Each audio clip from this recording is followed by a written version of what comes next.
વલસાડ જિલ્લાની પણ છે। ચારે બાજુ વરસાદી પાણી ભરાઈ ગયા છે। જ્યાં નજર પડે ત્યાં જળબંબાકારના દ્રશ્યો દેખાય છે। શહેર હોય, રસ્તા હોય કે પછી હોય ગામ, તમામ છે જળમગ્ન। અને અહીં પણ વરસાદી પાણીના નિકાલના અભાવે લોકો પરેશાન થઈ રહ્યા છે, લોકો હેરાન થઈ રહ્યા છે। ચૂંટણી સમયે તો તમામ પ્રકારના વાયદા કરાય છે, પરંતુ ખરી મુસીબતમાં સાંભળનારું કોઈ નથી।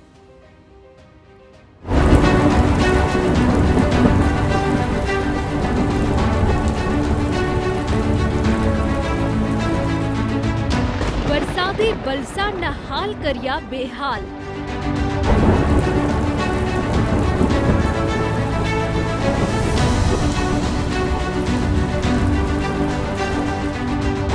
જ્યાં નજર પડે ત્યાં માત્ર પાણી।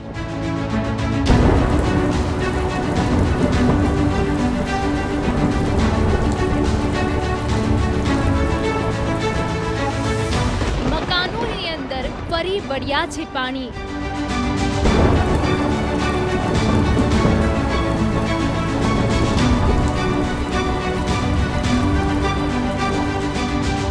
અંડરપાસ છે બંધ, ચારે બાજુ જળમગ્ન દ્રશ્યો।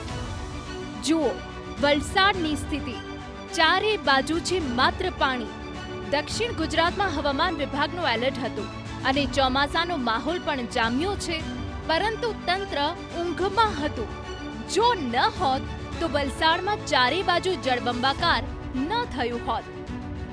મકાનોમાં 2 દિવસથી ભરાયા છે પાણી। વરસાદી પાણી સાથે ભળ્યા ગટરના પાણી। 11 વર્ષથી આ જ સમસ્યા, નથી કોઈ ઉકેલ।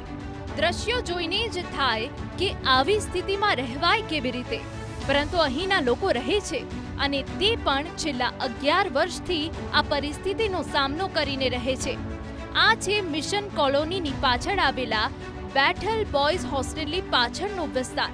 અહીં મેદાનમાં પાણી ભરાઈ જાય છે અને અહીં આવેલા 5 થી 6 મકાનોમાં ઘૂંટણ સુધી પાણી આવી જાય છે। જુઓ કેવી રીતે વરસાદી પાણી છેક રસોડા સુધી પહોંચ્યા છે।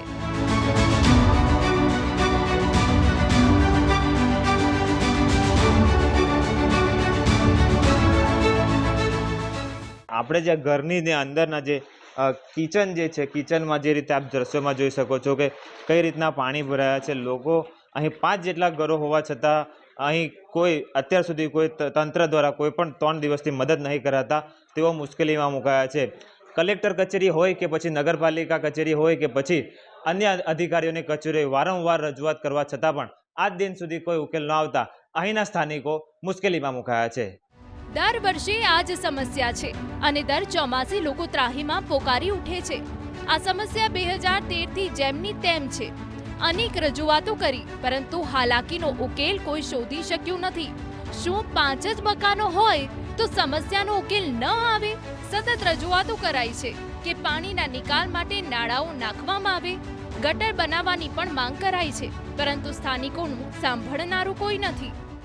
ચોમાસા પછી ઉનાળામાં, શિયાળામાં બી કે હવે વરસાદ ફરી આવશે ચોમાસામાં, તો અમને એનો નિકાલ પહેલાં કરી આપો, પણ હજુ સુધી કોઈ આવીને કશું જ કરી ગયું નથી આટલા વર્ષો સુધીમાં। અને દર વર્ષે અમારે આ વરસાદી પાણીનો સામનો કરવો પડે, બધા બીમાર પડી જાય। અમને કોઈ માંદું પડ્યું હોય ને તો રાત્રે લઈ જવું હોય અહીંયાથી પાણીમાંથી, તો અમારે ચાદરની જોરી કરીને નીકળીને લઈને જવું પડે રસ્તા સુધી અમારે, પછી 108 આવે। પાણીમાં તો 108 આવે નહીં। તો આ બધો સામનો અમે 2013 થી વેઠીએ છીએ, પણ કોઈએ કશું જ કર્યું નથી। આ તમે જોઈ શકો ને, આ પાણીમાં અમે શું કરી શકીએ? એમ કંઈ બી કરવાનું હોય તો અમારે બહુ મુશ્કેલ કામ પડે। એમ અમારી ગાડીઓ બગડી જાય, બધું જ બગડી જાય। કેટલા દિવસથી ઘરોમાં ખાવાનું નથી બન્યું? એવું કંઈ નથી, પણ એ તો 2 દિવસથી આમ તેમ અમે બધું બહારથી લાવીને એમ તેમ બી મેનેજ કર્યા કરીએ। એમ એવું કંઈ એટલું બધું એ નહીં મળે, પણ એમ કરવું પડે। એમ જે ઘરે બનતું હોય તેવું નહીં બનાવાય ને। 2013થી સમસ્યા છે પાણીની, બધી રીતના રજૂઆત કરી છે, બધે રજૂઆત કરી છે। બધા કહે છે થઈ જશે, થઈ જશે, થઈ જશે, પણ હજુ લગીન કોઈ કર્યું નથી। અને બધી રીતના તકલીફ, મેડિકલ ઇસ્યુઝ ને બધા જ જાતના ઇસ્યુઝ છે અહીંયા। અમે મેનેજ કરી રહીએ છીએ, કારણ કે 5 ઘરમાં કોઈ આવતું નથી। વલસાડનો મુખ્ય અંડરપાસ બંધ, અંડરપાસમાં ભરાયા ઘૂંટણ સમા પાણી। બાળકો પણ પાણીમાં જવા મજબૂર। વરસાદ પડે એટલે સૌથી પહેલા બંધ થાય અંડરપાસ। વલસાડમાં પણ આ સ્થિતિ છે। વરસાદને કારણે શહેરનો મુખ્ય અંડરપાસ બંધ કરવો પડ્યો. શહેરના છીપવાર, દાણા બજાર સહિત વિસ્તારોમાં એટલા પાણી ભરાયા કે ત્યાંથી નીકળવું પણ મુશ્કેલ છે. અંડરપાસમાં પાણી ભરાવાના કારણે શાળાએ જતા વિદ્યાર્થીઓ, નોકરિયાતો, વાહન ચાલકો અટવાયા હતા. કમર સુધી પાણી ભરાયા. આવા પાણીમાંથી બાળકો કેવી રીતે પસાર થાય? અહીં પણ વર્ષોની માંગ છે કે નાણાંની વ્યવસ્થા કરાય, પરંતુ સાંભળનારું કોઈ નથી. આપ જે પ્રમાણે દ્રશ્યમાં જોઈ રહ્યા છો, જે પ્રમાણે હાલ અમે ઊભા છે વલસાડના 40 ગામને જોડતો જે અંડરપાસ છે, મુખ્ય અંડરપાસ, તે અંડરપાસમાં વરસાદી પાણી ભરાઈ જવાને કારણે વાહન ચાલકો તથા શાળાએથી પરત ઘરે આવતા વિદ્યાર્થીઓ છે તે મુશ્કેલીમાં મુકાયા છે. આ સમગ્ર બાબતે તંત્ર જાણે છે. તંત્રને વારંવાર રજૂઆત કરવા છતાં પણ તંત્ર દ્વારા જે ગટરો સાફ કરવાની હતી તે ગટરો સાફ નહીં કરાતા અહીં જે વરસાદી પાણીનો ભરાવો છે તે ભરાવો થયો છે. આપ જે પ્રમાણે દ્રશ્યમાં જોઈ રહ્યા છો કે ઘૂંટણ જેટલા પાણી જે છે તે ઘૂંટણ જેટલા પાણી હાલ આ ગંદારાના અંદર છે અને ગંદારાની બહાર એટલે કે કમરસમાં એટલે કે આટલા પાણી ભરાઈ જવાના કારણે હાલ તો ગંદારું જે છે અંડરપાસ છે તે બંધ કરી દેવામાં આવ્યું છે. ત્યારે વાહન ચાલકો અને સ્થાનિકો દ્વારા એક જ માંગ કરવામાં આવી રહી છે કે અહીંથી જે ગટર છે તે ગટરને તાત્કાલિક અસરથી સાફ કરવામાં આવે તો આ વરસાદી પાણીનો નિકાલ થાય. ધસમસતા પાણીમાં ફસાઈ કાર, ચારે બાજુ પાણી, ફસાયો કાર ચાલક, ગંગાજી ખાડાનો પુલ પાણીમાં ગરકાવ. આ દ્રશ્યો છે પારડીના પલસાણાની ગંગાજી ખાડીના. ધસમસતો પ્રવાહ છે, ધોધમાર વરસાદનું આ પરિણામ છે. ગંગાજી ખાડી પર એક નાનો પુલ છે, પરંતુ 1 મીટરથી વધુ પાણી આવે તો આ પુલ બંધ કરવો પડે અને એવું જ થયું. પાણીનો વેગ એટલો બધો હતો કે અહીંથી નીકળવું તો જોખમ ભર્યું છે અને આ પાણી વચ્ચે ફસાયો એક કાર ચાલક. પુલના છેડેથી કાર ખાડી તરફ નમી ગઈ. કાર ચાલકને તો સ્થાનિકોએ જહેમત ઉઠાવીને બચાવી લીધો, જેથી તેનો જીવ બચ્યો.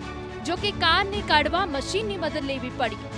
જો કે બેરિકેડ માર્યા હોવા છતાં અહીંથી કાર પસાર થતી હતી. લોકોએ પણ સાવધાની રાખવી જરૂરી છે.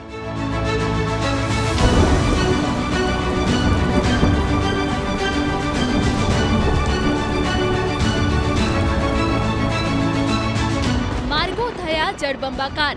હાઈવે છે કે નદીનો પ્રવાહ, વાહનો થયા પાણીમાં બંધ. જુઓ હાઈવેના દ્રશ્યો. જ્યાં નદી વહેતી હોય તેવો ધસમસતો પ્રવાહ છે. મુશળધાર વરસાદે વલસાડ શહેરના 10થી વધુ માર્ગોની હાલત આવી જ કરી છે અને વાહન ચાલકોને હાલાકી ભોગવવાનો વારો આવ્યો છે. વલસાડ ડુંગર સ્ટેટ હાઈવે પર જળબંબાકાર થઈ ગયો છે. રસ્તા પરથી વરસાદી પાણી ધસમસતા પસાર થઈ રહ્યા છે. પાણી ભરાઈ જતા સ્ટેટ હાઈવે પર ટ્રાફિક જામ થઈ ગયો. પરિસ્થિતિ એવી આવી કે વાહનો બંધ થતા ધક્કો મારી બહાર કાઢવામાં આવ્યા.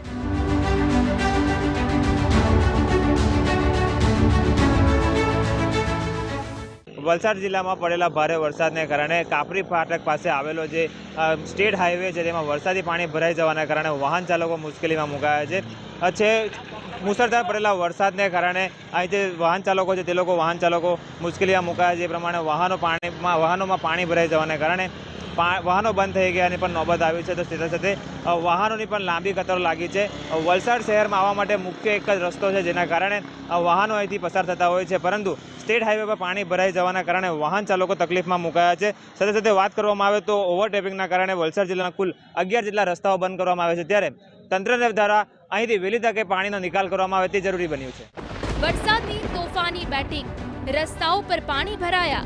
તહેરી કોસ્ટલ હાઈવે જળબંબાકાર. વલસાડમાં વહેલી સવારથી જ વરસાદની તોફાની બેટિંગ હતી.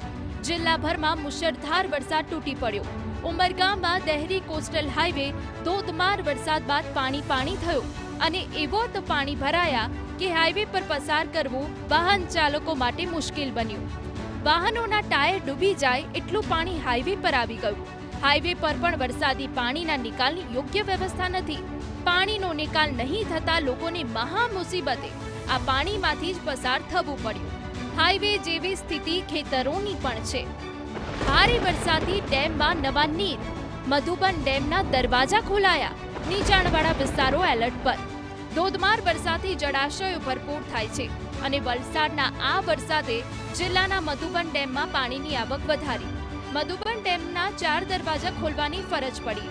7000 ક્યુસેકથી વધુ પાણી મધુબન ડેમમાં છોડાયું. દમણગંગા નદીમાં વરસાદના કારણે આમય વધુ પાણી છે અને ડેમમાં પણ પાણી ભળ્યા, ત્યારે નદીના નીચાણવાળા વિસ્તારોમાં લોકોની અવરજવર પર પ્રતિબંધ મૂકી દેવાયો.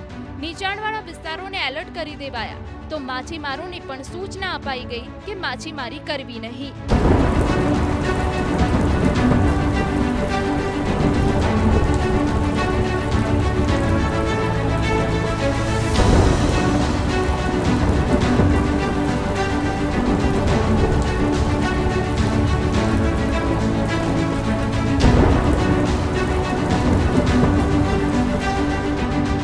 વલસાડમાં ધોધમાર વરસાદથી ચારે બાજુ પાણી પાણી થઈ ગયું અને ભરાયેલા પાણીએ તંત્રના નિષ્ફળ આયોજનની પોલ ખોલી નાખી. હજુ તો વલસાડમાં એલર્ટ છે, ત્યારે લોકોએ જ હવે વધુ સાવચેતી રાખવી પડશે. વલસાડ જિલ્લામાં મેઘરાજા પોતાની ધમાકેદાર બેટિંગ કરી રહ્યા છે. ત્યારે જો વાત કરવામાં આવે તો વલસાડ જિલ્લાના વલસાડ તાલુકામાં અને ઉમરગામ તાલુકામાં મેઘરાજા મન મૂકીને વરસ્યા હતા.